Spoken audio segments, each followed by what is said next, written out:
What? What are you doing? I'm so sorry, sir. I haven't eaten for 2 days, and I couldn't stop.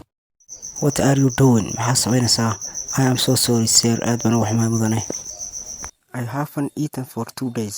laba cisho waxa ma aanan cunin ama laba beri waxa ma aanan cunin. I couldn't stop myself. waan xakameyn kari waay naftayda. Ew! Who's this crow sitting in my spot? Darling, relax. I just offered her something to eat. She's homeless. She's gonna stink up the whole place. Why are you helping her? What are you talking about? You owe 33% of the company, while Mike owes 34. It's 1% more, which means he's richer, therefore a better match for me. Goodbye. Assalaamu calaykum waraxmatullaahi wabarakaatu. Soo dhawaada English with Hamza waa channel waan ugu talagalnay qof kasta oo jecel ama xiiseynaya inuu Englishka si fiican u barto. sidoo kale waxaan idinku soo turjumi doonaa American movieska kuwaasi oo si fiican kaaga caawin doona inaad luqadda fahanto ama aad barato. American movieska waxyaabaha ugu fiican ee lagu badan karo luqadda Englishka American movieska ay kamid yihiin.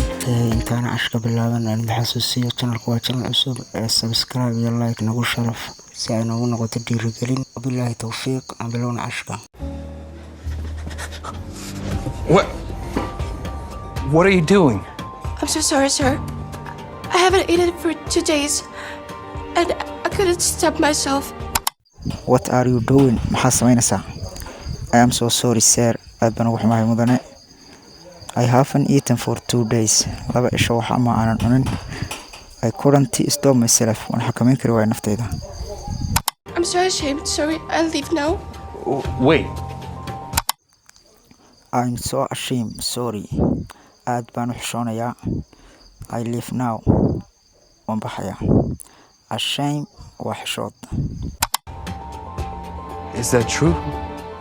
You haven't eaten in 2 days? Yeah. Things are really hard for me right now.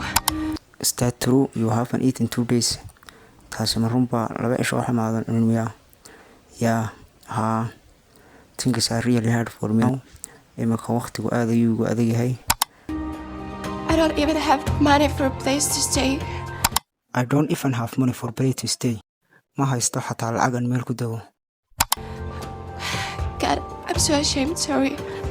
Listen, there's nothing to be ashamed of. Everyone has their ups and downs. Stay and eat properly.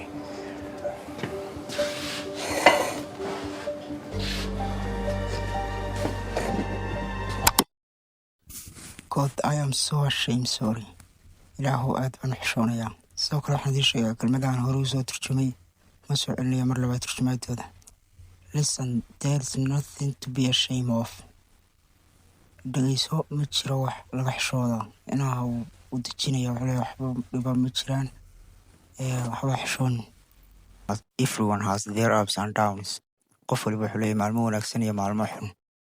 sidoo kale macna ahaan kelmadaha ups iyo downs waxaa loo isticmaalaa badanaa marka laga hadlayo guri laba dabaq oo qaybta sare iyo qaybta hoose. qaybta sarena ups ayaa la dhahaa, qaybta hoosena downs. laakiin imika halkan jumladu waxay ugu jirtaa qof waliba yacni noloshiisu waxa weeyaan kor iyo hoos. Stay and eat properly. fadhiiso oo si fiican wax u cun. You're shivering. Here. Take it.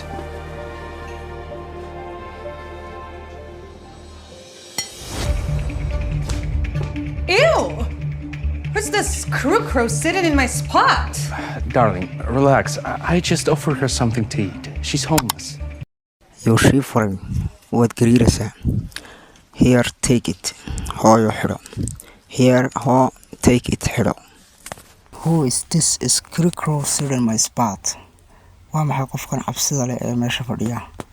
haddaba ereyga scarecrow si aad u fahantaan waa waxaan meesha idinka muuqda yacni beeraha loogu xidho si uu waraabaha iyo bahalada uga ilaaliyo beerta cunaya. ereyga baalkaas ayaa loo yaqaanaa scarecrow. Darling, relax. gacali soo istaji. I just offered her something to eat. kaliya waxaan soo bandhigay inay wax cunto. She's homeless. waa bilaa guri ama yacni waa bilaa cid. She's gonna stink up the whole place. Why are you helping her? Because my father always told me, Helping others always pays off. How this Haba could possibly give you anything in return? That you even give her your jacket? I'll get it clean later.